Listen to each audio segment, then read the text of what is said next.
When I just started high school, there was this girl in my religion class that we were having an argument with.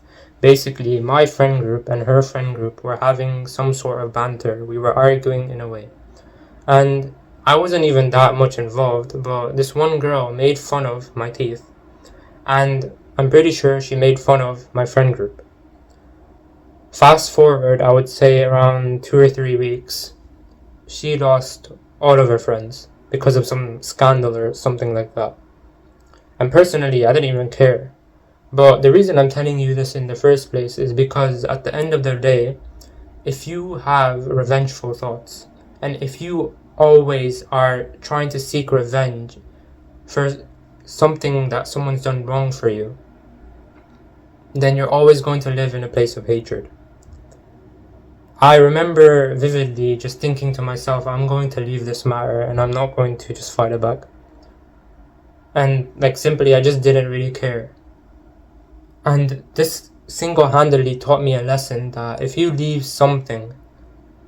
just truly leave something and just push it to the side, you're eventually going to come out on top. You're eventually going to win against the hatred that came at you. If you live in a constantly negative space inside your head, you're going to always attract just negativity into your life. For example, if I thought of that insult and just kept insulting her back, and eventually we're just going to keep arguing or whatever, and then it's going to escalate, it would have just ended badly, and then I'm just going to hate this person inside my heart for a very long time. And for example, when I saw her downfall, I would have felt much better. I would have felt like that's amazing if I did have hatred in my heart.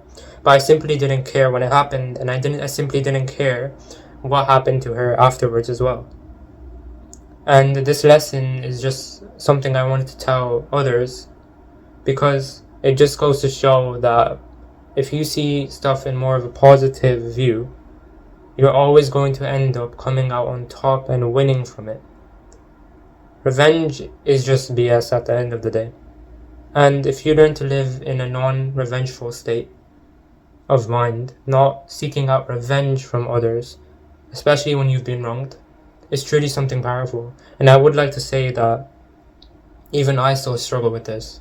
Even forgiving others, I still struggle with this. But I feel like over time, if you learn to forgive others and learn not to take revenge, you begin to grow into someone that's really special.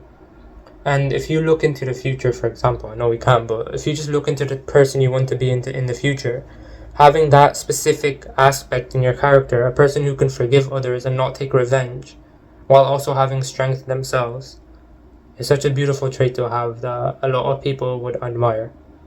And I just wanted to share this with you today.